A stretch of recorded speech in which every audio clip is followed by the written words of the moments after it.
una fuerza que mueve todo lo que se hace en grupo por un país mejor.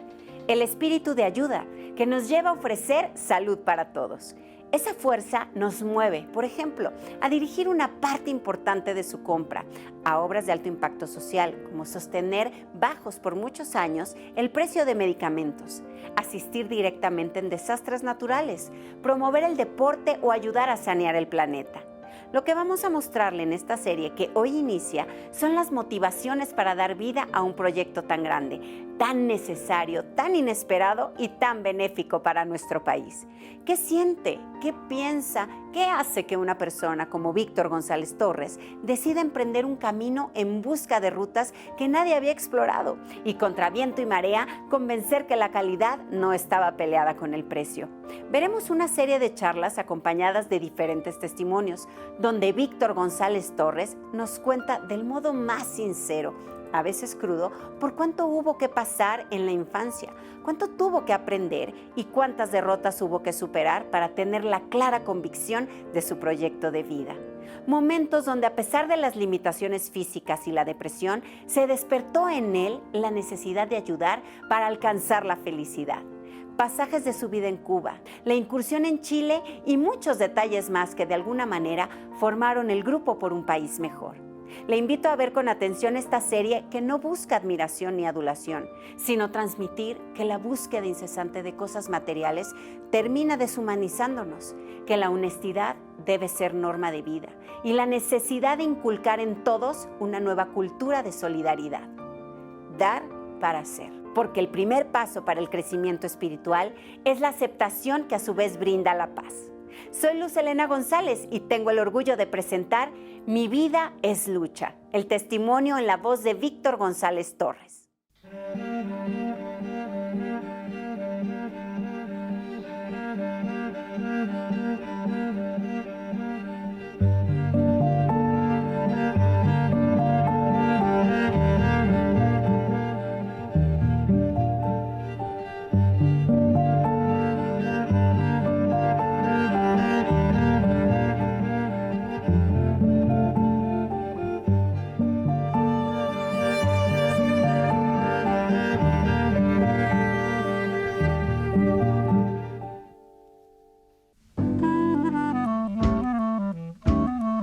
Es mediados del año 1947. Desde la colonia Polanco, al poniente de la floreciente capital mexicana, una comunidad en auge, con familias de clase media alta. Un automóvil toma camino hacia el pueblo de Santa María la Ribera, en el poniente del entonces Distrito Federal. Es una ciudad en expansión, como el mismo país, con el primer presidente civil, Miguel Alemán Valdés, quien no cumple aún un año en el cargo. Es un México de la posguerra, donde el censo de 1940 habla de un país con más de 23 millones de habitantes. En la radio se escucha el quizás, del compositor cubano Osvaldo Farrés y La Noche de Ronda, del gran Agustín Lara. Pero en la casa de la familia González Torres es lo que menos interesa. Margarita ha dado a luz a su sexto hijo y después de un parto complicado, el médico no da muchas esperanzas de vida a la criatura. Nací con pozos, o sea que nací con defectos de nacimiento. El doctor que me atendió tenía hepatitis y fue su último parto. Después de mi nacimiento murió él. Entonces, desde mi nacimiento estoy en lucha. El niño no retiene ningún alimento. Alguien ha dicho que prueben con leche de burra. El auto atraviesa la ciudad para conseguirla. A mi mamá le dijeron, este niño no va a vivir. Hace 74 años y sigo vivo. Ese es el principio de mi lucha. Casi todos los días me llevaban en el coche mi nana y el chofer a conseguir leche de burra, porque otro de los problemas de Víctor es que no digería la leche. Y estuvieron tratando de 1000 formas hasta que lograron que la leche de burra sí la podía retener. Entonces diario acudíamos a un establo Entonces la ciudad no era tan grande, fuera de la ciudad, a traer esa leche, porque además debía ser fresca. Años después me enteré de que el por qué esa leche, cuando menos me decían a mí, era la más parecida a la leche materna. Y entonces eso le sirvió. Diferentes psicoanalistas afirman que infancia es destino. La primera edad del ser humano determinará el carácter de todas sus experiencias, del mismo modo que las relaciones al seno familiar, con padre y madre en primer lugar, de alguna manera marcan el modo en que cada individuo se proyecta hacia la adultez. Cuando él nacía yo tenía 8 años de edad. Entonces sí recuerdo mucho que mi mamá le tenía una atención muy especial. Y había un porqué, aunque en ese momento no lo entendía, de que había tenido mi mamá muchos problemas en el parto. Tuvieron que usar forceps y diferentes cosas y desgraciadamente lesionaron alguna parte de su cerebro. Eso trajo como consecuencia, y eso me llamaba la atención, que era un niño que se esforzaba mucho por hacer las cosas, pero le dio trabajo caminar, le dio muchísimo trabajo comunicarse.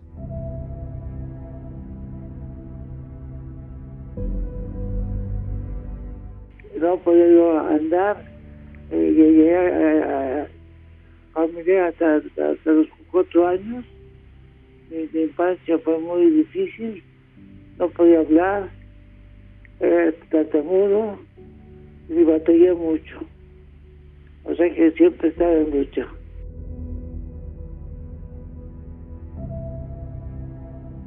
Él es un milagro de la vida y de la enorme decisión de mi mamá para que él viviera. 74 años después, Víctor González Torres hace un balance de lo que ha sido su vida. Una infancia complicada desde el nacimiento que solo sirvieron para templar carácter y sueños. Cuando iba a las clases de la escuela, me daba miedo hablar, entonces, porque no podía hablar, el movimiento muy torpe y todo eso.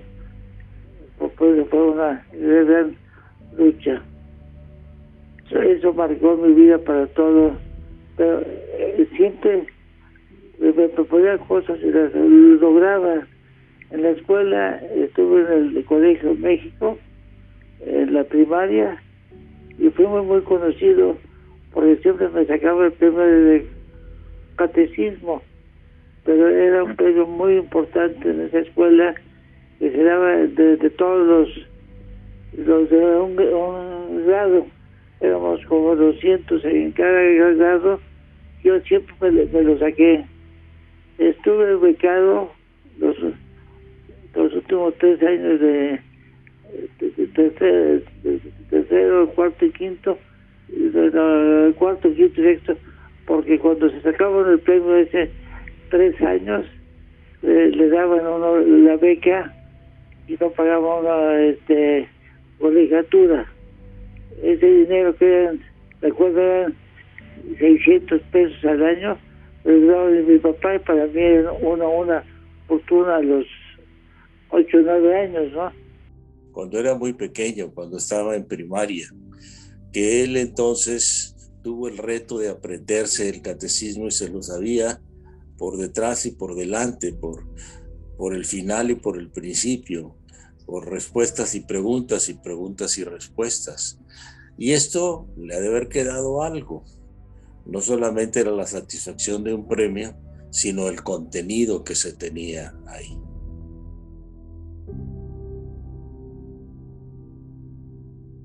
Que en la escuela lo que tenía de problema para caminar y para el habla, lo tenía de facultades. Tenía una memoria extraordinaria. Había un premio en esa escuela, un premio Eugenio Acenos, que año con año se lo ganaba. Pero bueno, se grababa los libros. Fui muy conocido en el Colegio México, pues siempre me sacaba el premio. Era un premio que consistía en aprender el catecismo y la historia sagrada, y yo me lo sabía al revés y al derecho. Por un lado, una madre sumamente amorosa. Del otro, un padre estricto que, como parte de su educación, no le prodigaba un trato especial. Fue consentido de mi mamá. Mi papá era muy exigente. No le gustaba que yo no fuera muy... no me moviera bien y todo eso. Entonces, fue muy cercano a mi mamá. Mi mamá fue muy cercana. Otra de las personas también muy importante en mi niñez fue mi nana. Era una india otomí y que se llamaba María Morán. Le decíamos Polla y me consentía. Era una super nana. Fue una gente muy cercana a mí en mis años de infancia. Recuerdo que me cargaba en un rebozo porque yo no caminaba, entonces yo tenía 3, 4 años y me cargaba ella en un rebozo porque no podía yo caminar. Y yo caminé hasta los 4 años. Entonces ella me consintió mucho. Por eso tengo una gran... por eso los pueblos los tengo muy cercanos, porque ella fue muy cercana a mí. Tengo esa inclinación hacia la gente del pueblo. Así, con dificultades para moverse y una frágil autoestima, el pequeño Víctor empezó a entender que todo debía conseguirlo a base de lucha. Las propias inseguridades y complejos habría de combatirlos con excelentes notas en el Colegio México. Tenía un complejo por mis defectos de caminar y de hablar. Tenía siempre un problema de sentirme menos, no con eso en general. En la escuela yo sentía que me veían menos, pero cuando me sacaba el premio de catecismo me veían que sabía tanto, como que la gente decía, bueno, no parece, pero es muy inteligente. Entonces no parecía yo, porque no hablaba bien, no me movía bien, entonces no parecía, pero siempre... ese premio, parece mentira, era muy importante en el Colegio México. Era un premio muy importante era una escuela marista, Colegio México.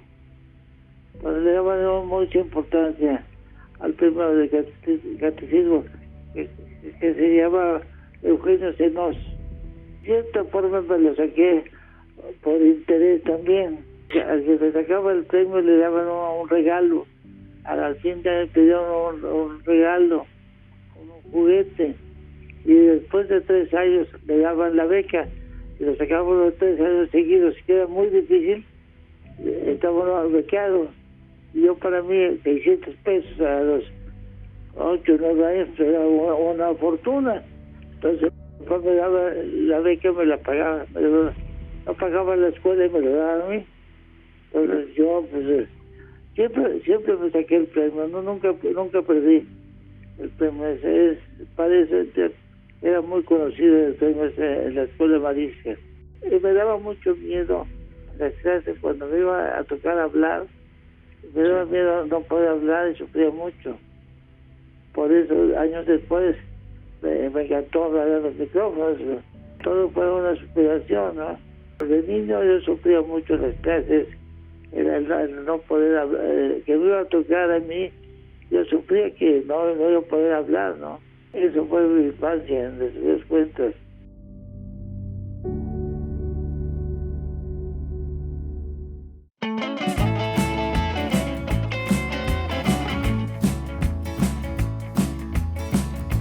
A unas cuadras de la casa materna, en Eugenio Sue, años después, se forjaría una amistad que perduraría por el resto de sus vidas.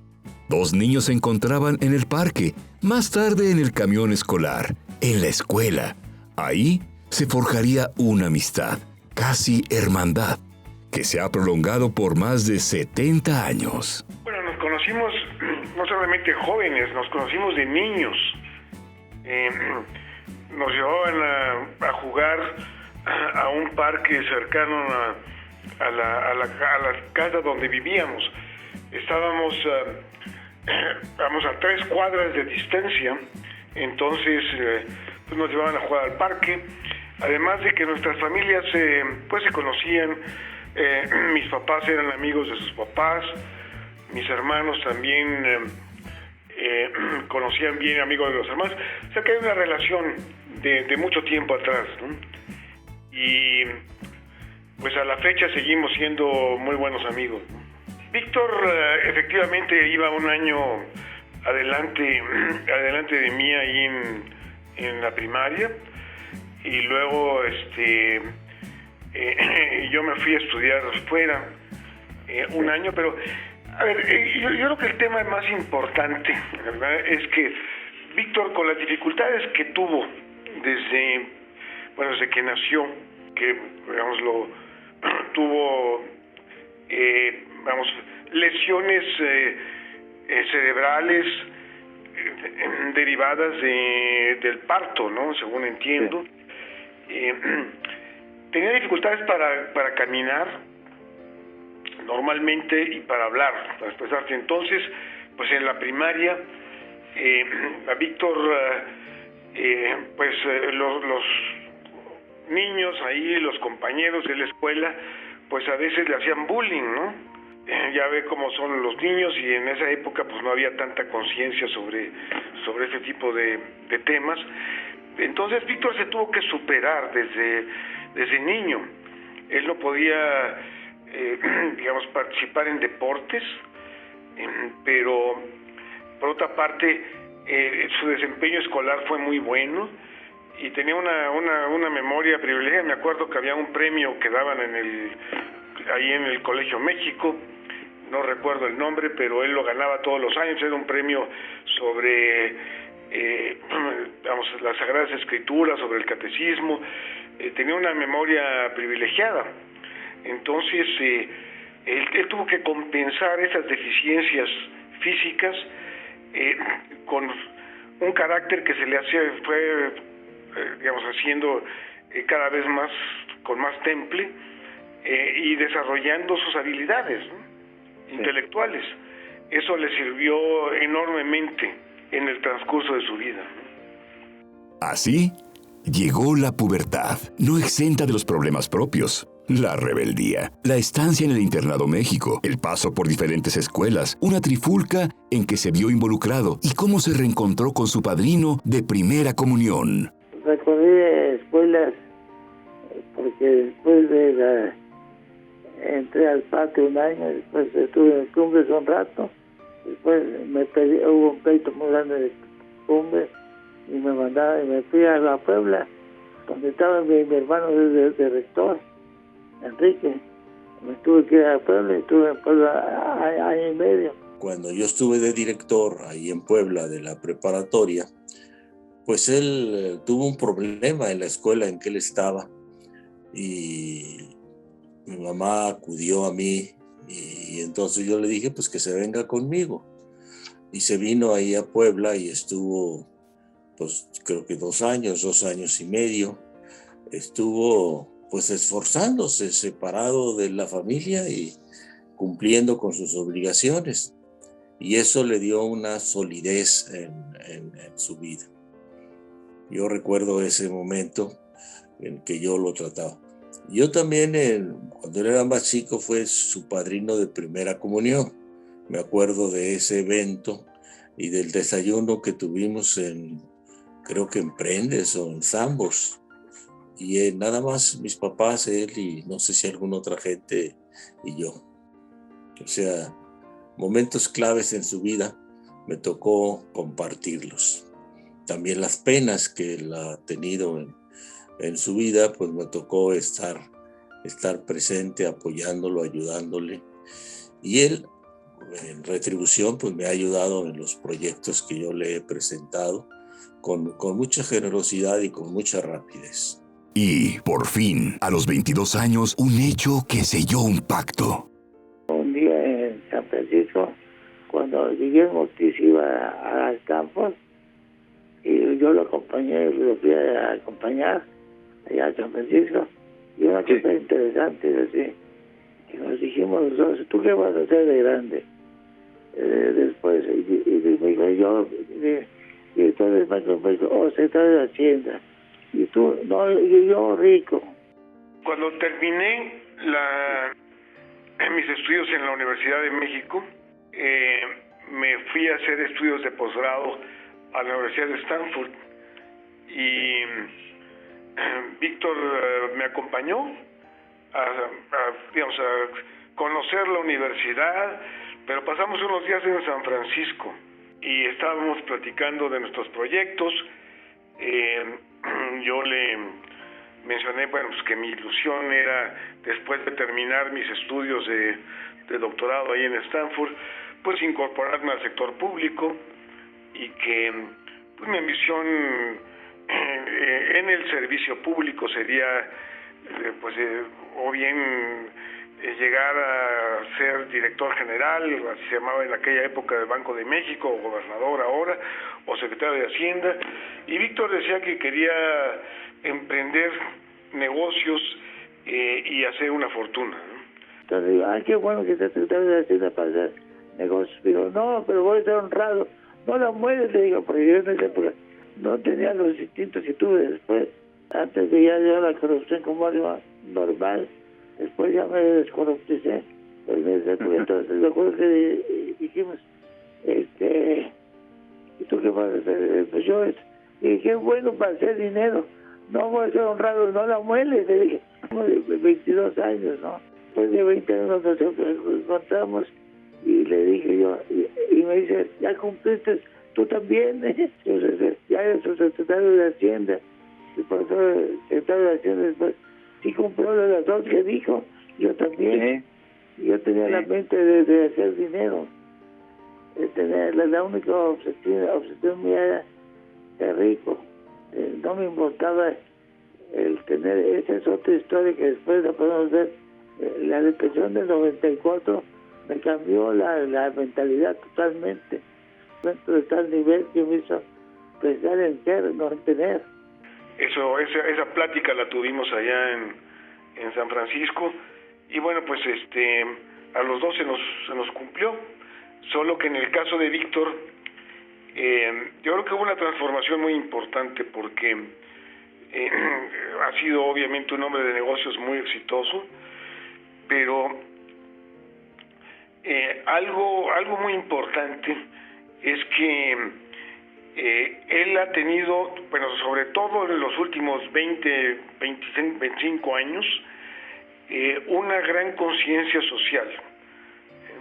No puedo precisar el momento en que dio ese vuelco de ser únicamente un hombre de negocios, a añadir esta dimensión de preocupación por la sociedad y por la gente, pero finalmente ese ha sido el tema dominante, ¿no? El buscar ayudar a la gente, obviamente también, bueno, haciendo un negocio, pero como que se invirtieron los objetivos, ¿no? El objetivo en los últimos 20 años o 20 y tantos años de Víctor ha sido más ayudar que hacer negocio. Víctor González Torres emprendió así un camino en la búsqueda de conseguir sus metas, pero pronto sabría que los sueños son eso, y que la única manera de alcanzarlos es sobreponiéndose a cualquier sufrimiento. Mi motor principal siempre en mi vida fueron el dinero y las mujeres, antes de ser yo místico. Por eso es muy interesante cómo evoluciona, ¿no? Antes yo todo era ganar dinero y mujeres. O sea, el tener, ¿me entiendes? Las dos son tener, no ser. Por eso es muy interesante el cambio a ser, que es lo que puede dejar una bonita evolución, que es más importante ser que tener. Pero yo era de tener, quería tener dinero, por eso estudié contador, porque dije, esto me va para los negocios es importante. En realidad, la universidad me la pasé de noche, Son casi 70 años de amistad y pues para mí ha sido no solamente un buen amigo, sino también alguien que he admirado por esta vocación de hacer el bien, ¿no? Y creo que no solamente en el caso de esta relación, sino ha sido un ejemplo para otros hombres de negocios que también tienen esa dimensión social y que espero que cada vez cobre mayor importancia. Creo que es un ejemplo a seguir. Víctor González Torres está convencido que la única manera en que un ser humano puede cambiar es a través de una fuerte experiencia, una sacudida dolorosa. Él lo experimentó con severas depresiones, pero de eso hablaremos más adelante, cuando sigamos conociendo de viva voz la vida de Víctor González Torres.